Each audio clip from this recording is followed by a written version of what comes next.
So just trying to keep some time. And so I want to introduce the next presentation. In fact, it is something that I helped work on. The presentation is actually being given by engineer Fazir Khan.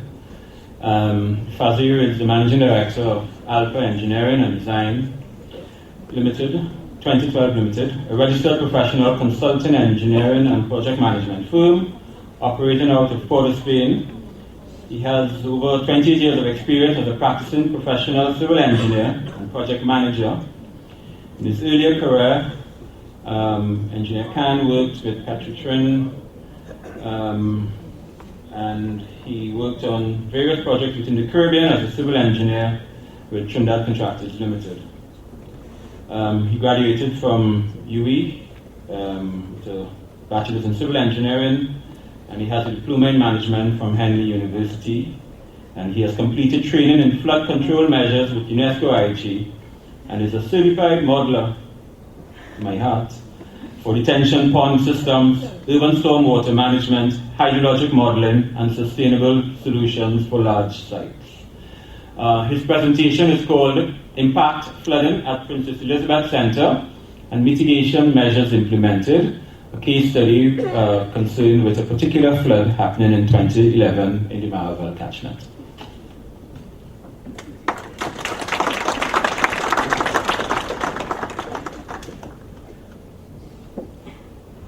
Good afternoon. Okay. Thanks for that, Dr. Cooper.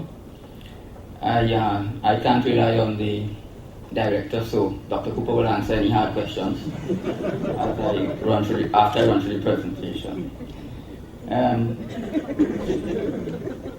So we've been hearing a lot about the macro application of engineering in terms of identifying the problems to do with floods and the solutions. And this case study really, I hope to bring to home, to no pun intended, the impact of one event on a very important center for disabled kids in Port of Spain.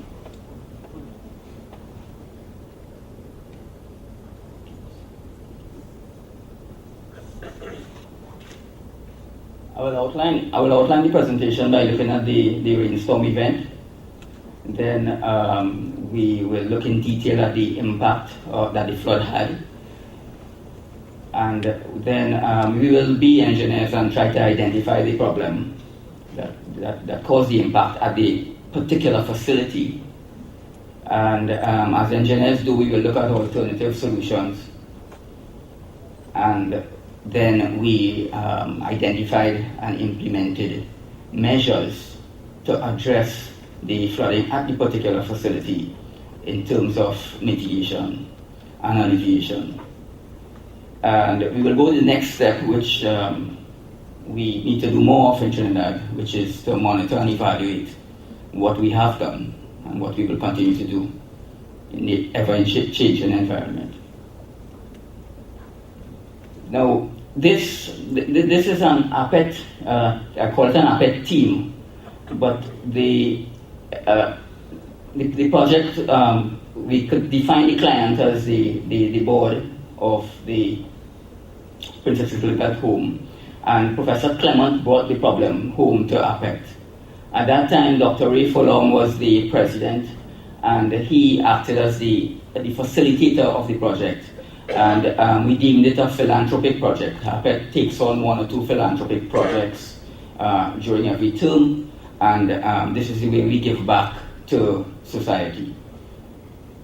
The people involved were engineer Nico Kirsting, and you will see a lot of live video footage. Nico is down there, and I'd like you to stand, Nico, because we do not document enough of floods, rainfalls, and that sort of thing, and Nico has gone out into the field, and he has a lot of video on YouTube, and you will see some of it here today.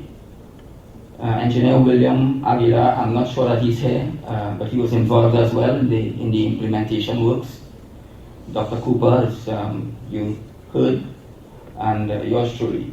So this is the APET philanthropic project. I just want to give you the Princess Elizabeth is a home established to provide education, treatment, training, and rehabilitation of the physically handicapped children. So we choose our philanthropic projects well because we need to use our abilities to bring relief to the most disadvantaged in society. This is just one event that happened, and the home suffered many similar events before. APET got involved and mobilized a team of professional engineers to look at and address the problem so that we could bring some relief to the home and the people that reside there. Just a broad brush of the location so that the people who are less familiar with Port of Spain could get an idea. This is the Queen's Park, Savannah, and this Princess Elizabeth Center is here, the Gulf of Paria, and that there would be Marval, the Cocorite Bay, which is where Movie Town is, and this is the Marval River coming down here. So this lower reach of the Marval River is what is important to us when we look at how we could address flooding at the center itself. This is a more detailed plan of it, and you can see more clearly. This is Arapita Avenue, and this is the end of Arapita Avenue, and that there is the Marval River. Direction of flow is indicated. The Arapita foreshore link starts, depending on who you talk to, at this corner here, and then it goes down to the Deo Mountain Highway, and you pass that's the Princess Center. You pass the Hazley Crawford Stadium. Now, I'm showing this drive as well because it is important to what happened during the flood, and also this street. As you could tell, the center is bounded on two sides by these and by the Arapita Avenues in north. The rainstorm event. This is the information that's available from the Mocha station. It was a 90-minute duration storm in Marval, and the first significant rainfall occurred at 2:30 in the afternoon, and when 10.6 millimeters was recorded. The peak occurred at 3:30, 1 hour after, and the total rainfall, 73 millimeters only, fell in that time. The calculated average intensity of about 2 inches per hour is, we could determine that from there. And there is an estimated peak intensity of 90 millimeters per hour in 50 minutes, when you look at the 15-minute intervals. Now this is what the hydrograph looks like. And for those of you who are into these things, you could probably deduce that there were two major rain clouds that resulted in a graph that looks like this. This is the actual measurement of the rainfall at the rain gauge station. And this is how we hydraulic and hydrology practicing engineers, this is what we have to work with. The intensity, duration, rainfall curve, and you will notice that the date on this is pretty old. We do appeal to the WRA for more current and up-to-date information, because if I go to the university and ask Dr. Cooper, I try to talk to him about rainfall, we're still using this curve. This, we would have plotted the 90-minute duration, 50 millimeter or 2 inches per hour fall, and you would notice that this turns out to be, this measures a 1 in 10 year return period. When this fell, initial estimates that came out were it's a 1 in 25 year rainfall. And you would have heard others say that we do design in Port of Spain for the 1 in 25 year rainfall. Now, it just goes to show how significant even a 1 in 10 year event is, as opposed to a 1 in 25 year event. Because what we could measure in retrospect is that this was only a 1 in 10 year event of rainfall. Now, whenever we're doing this sort of work where we are close to the sea, and we are very close to the sea, we tend to always want to know what the tide is doing. And Vincent got me this slide from the IMA on that particular day of June, whereby we can see that the high tide was at 7 p.m. and the flood event occurred between 3:30 and 4:30. What is also indicative in this is that the level would normally be around 0.5 meters. So our conclusion is that the high tide had no impact or no significant impact on the flood.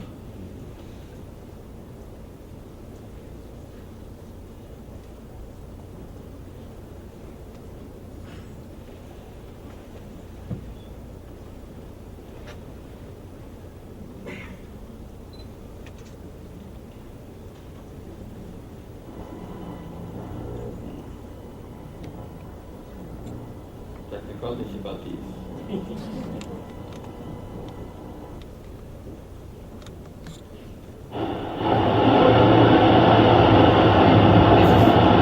This video is actually Maraval River overflowing just at the junction of Arapita Avenue and the foreshore link. You can see it has overtopped the bank, and that is the main contributor to flooding in the Woodbrook area back then in 2011.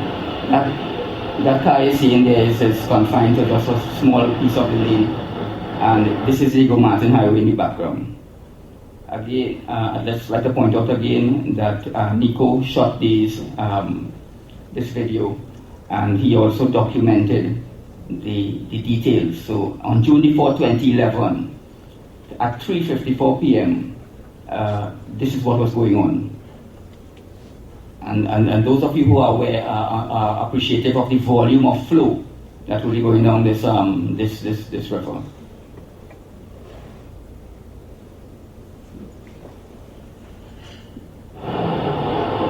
Now, what is interesting about this is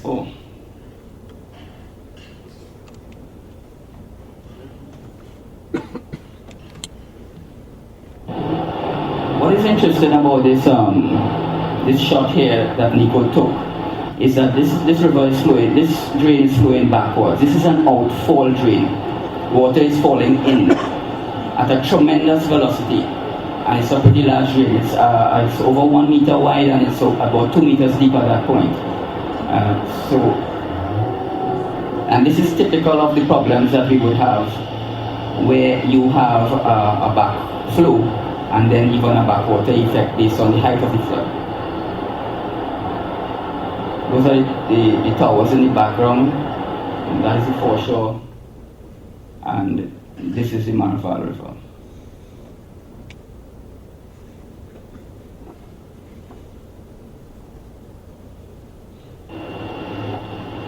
This is the same drain, but it's it's on Fitzwilliam Blackman Drive, and it's closer to the National Stadium.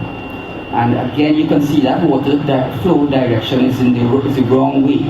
That water found its way all back to the Princess Elizabeth home.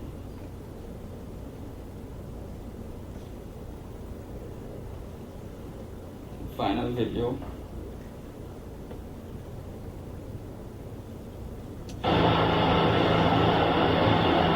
So at 4:10 p.m., O'Connor Drive, which is to the east of the Princess Elizabeth home, basically changed into a river as Nico suggested. And the reason this is important, I will show the analysis just now, but all of these drains would have been filled with water, so the natural drainage of the Princess Elizabeth site would have had to suffer a backwater effect and cause a sustained flooding situation. Now, again, we are at the foothills of the northern range, so in terms of, we refer to hydraulic slope. This may look like a flat road, but it's hydraulically steep, and one can tell from the velocity of flow, and if you saw that car, you'll have an idea of how deep the water was.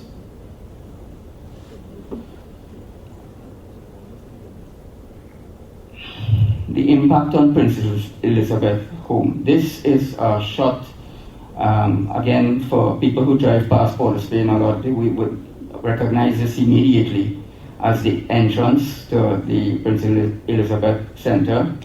And what I want to point out is that facility in the back there, it's stepped down, and they had over 4 feet of water in that facility. In terms of levels, the general level of this site is about 3.5 meters in this area, and it slopes to 2.5 meters to the back. So there is a fairly good slope that will take the water through here like a river, which is what happened.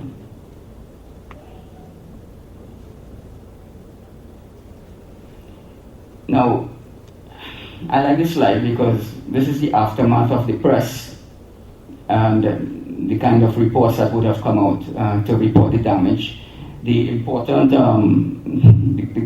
thing here is that they were actually considering moving the entire facility because they had suffered so much for so often. So we just list the typical impacts during the flood will be life-threatening, and this is doubly bad because of disabled children involved.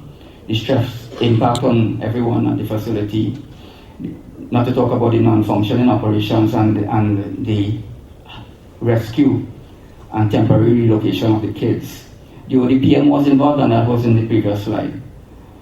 After the flood, there's damage to the equipment. There's a major silt problem. Even if a flood like this comes through for 5 minutes, all of us who have experienced that in our homes and properties, you're left with silt and dust for months to come. And the protracted downtime of the facility and financial losses. Now, I'm going to define the problem, even though it's very obvious, but we like to do things, we like to take long to do things, engineers, because we want to be a little bit thorough. This is the boundary of the site. Now, I'm showing you both on a Google and on a land and surveys plan, so it's oriented a little bit differently, but it's the same site. I'm pointing out the boundary wall because it's important to the solution that we would have adopted for this site. That there is an indicator of that's where the flood would have come from, the flood flow, some of it along our Peter Avenue, and then it would have flowed into the entrance, which I showed on that picture. And this backflow in the localized drain is there's a slide that I showed the video where Fitzwilliam Blackman Drive, the water was flowing backwards and it was coming in. Now, this would be a natural outfall drain from the site, but in this case, it was actually a drain that was contributing to flood because the water was flowing in the opposite direction. And the restricted outlet, this is naturally the largest discharge point on the site, especially when you have backup here. And it's the lowest point on the site, roughly around the 2.5 meter. And I'm saying that because the high tide would only get up to about 0.6 even when we have the highest high tides, 0.6, 0.8 meters. So there should really be no backwater curve effect to prevent or to exacerbate the flooding. And this is the last video that was shot that showed the flood on the street, which is causing a restriction here. When we examined these drains, they were completely filled with silt.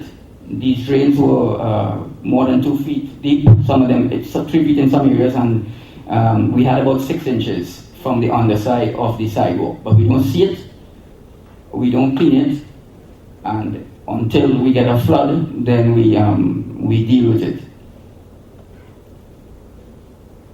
The generic solutions.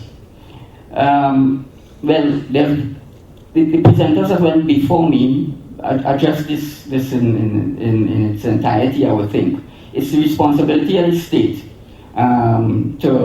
through ongoing work in the Maraval River and the Maraval catchment, all the different types of solutions that could be implemented. The Drainage Division has been looking at that, and also in the lower reach, what can be done in particular to address the overtopping of the Maraval River.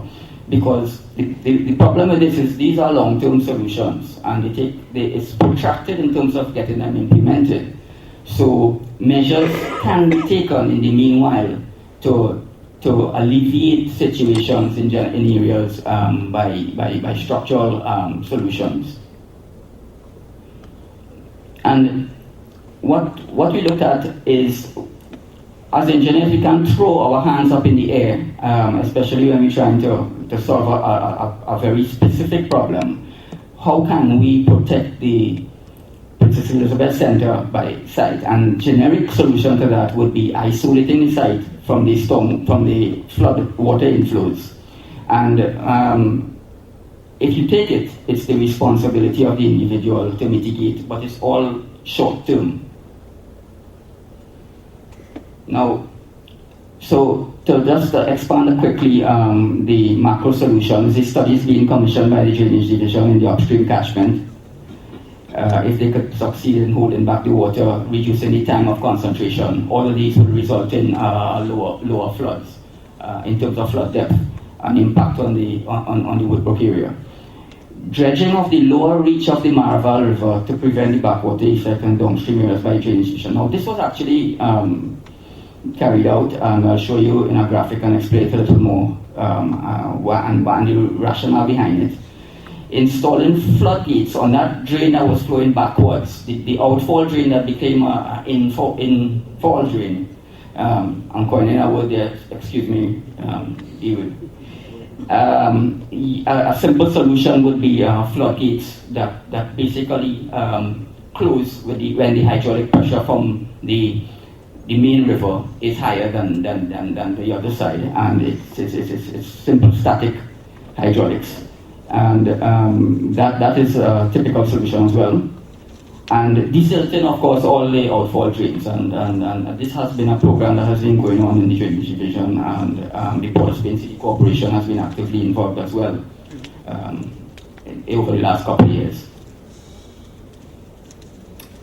Yes, so I'm going to graphically show you, and you'll probably have to just remember the couple slides before, what was actually implemented between 2011 and present day as I know it. There is a large structure, new floodgates, sluice gates on the end of Arapita Avenue, and they look like this. This shot is taken from Arapita Avenue looking due west. So you can make out the floodgates in the back there, simple floodgates. And these are actually sluice gates that can be closed in an emergency if the floodgates do not work. There's a floodgate that is installed at that particular point where you saw the main sort of water coming back, and that looks like this. It's articulated, but it's made out of steel, and I know that when it was first installed, it broke. So that's an ongoing problem, and this gate needs to be upgraded to something that would last a couple of years. Also, an earthen berm was installed along the river, and the rationale was that the Maraval River could actually should carry the 1 in 10 year storm flows. Remember, we got only a 1 in 10 year storm, and when it was checked, the bank, the eastern bank, was completely silted up at a very high level. So desilting and forming a berm, and those who drive by will actually recognize that berm as this along the entire side was formed from the silt, and it essentially will increase the capacity and prevent overtopping if it didn't have areas like this, which it has now, breaches in the berm. Then there are some others that were created for car parking space, etc. I'm getting the signal to hustle, so I will. Implementation measures at the site to isolate the site. Now, what we said is that if we can isolate the site from the flood, we would have impacted positively in terms of alleviation. So we could floodgate the entrance. We could have a ramp that doesn't require operation, because gates require operation unless they're automatic. We don't do good maintenance in Trinidad or most of the Caribbean. So an elevated ramp is an alternative solution that doesn't require operation. And install backflow valves or flaps. We chose valves and at the outfall drains on the property to stop the backflow into the property, and detention storage within the site. This is always a solution once there is space for it. Ongoing modeling would show that you should have some sort of backup for pumping excess water.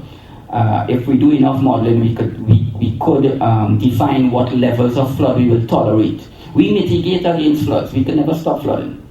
We could only mitigate against impact. So these are the generic type solutions that we came up with, and all of this is, you need to have the site completely fenced with a solid fence in order for you to implement this easy, or your first implementation will be make a solid fence around your site.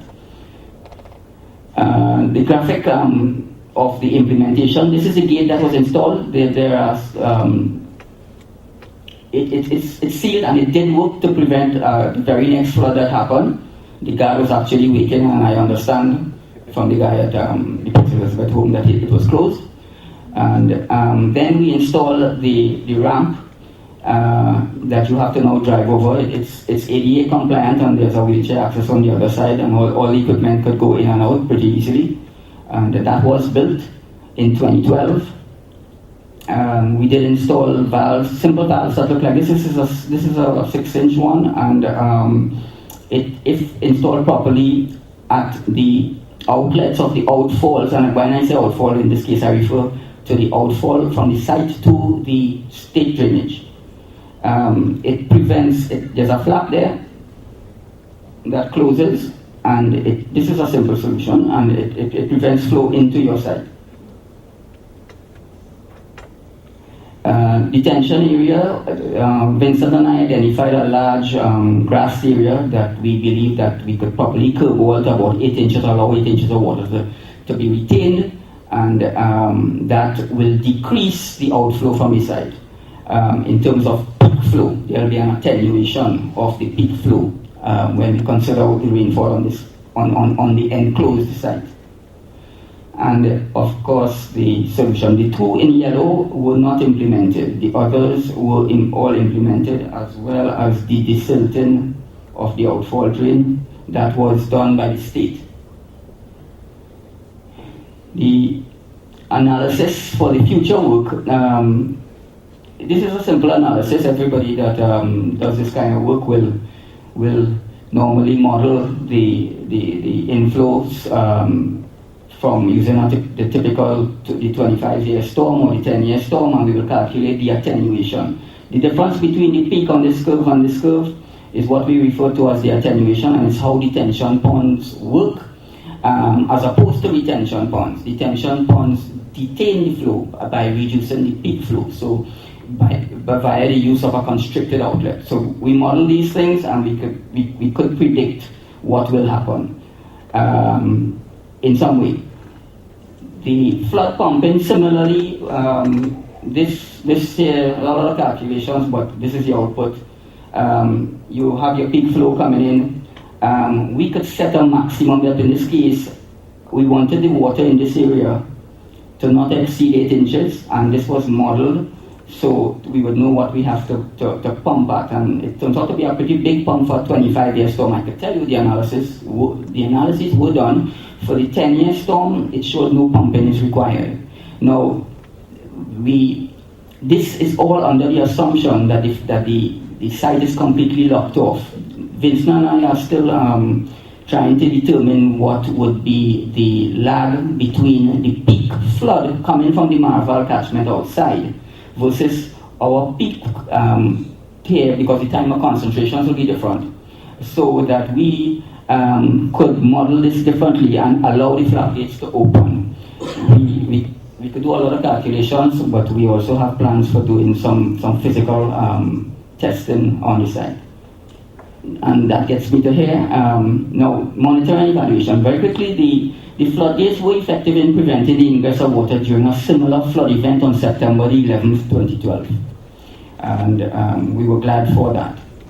The inflow from the storm drains experienced, but the effect was ameliorated as the downstream outfall of the O'Connor Road was desilted. So we did not get the backflow valves installed during this event, but it was installed in time after that.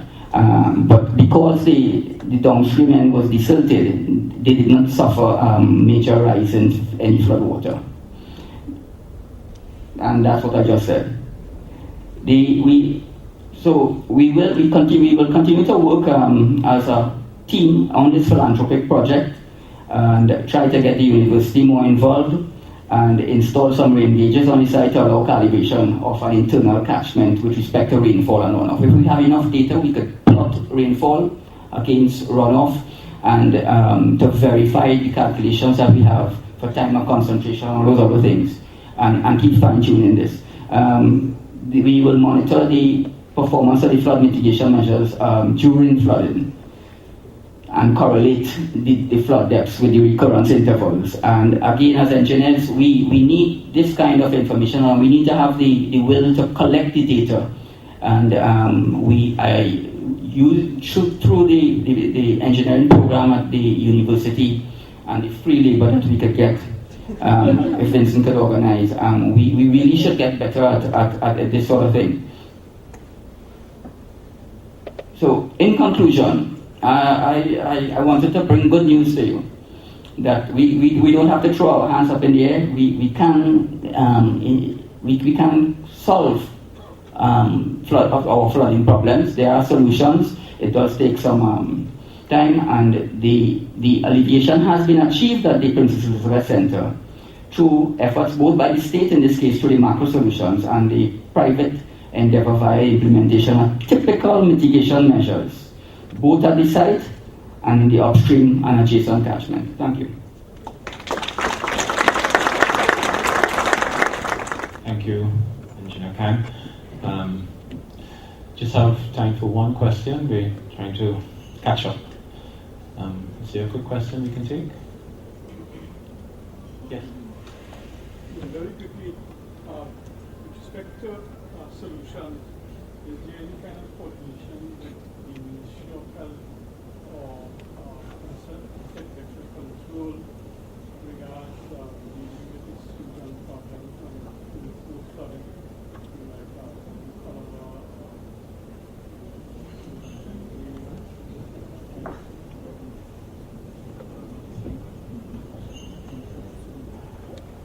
Yeah, I just wanted to reiterate the concern about post-flooding solutions, and whether or not the studies took into consideration coordination with other governmental and NGO organizations with regards to diseases and that kind of thing post-flooding. And so far, we are only seeing flooding just in the Waterskin area. I'm not seeing anything about Central Trinidad and Montrose in particular, and Barraco. So I don't know if that's another country or part of Tobago. Fazir? Well, I will have to defer that first question because it is a facility that has a lot of support in terms of health institutions. I'm sure that the children were well taken care of.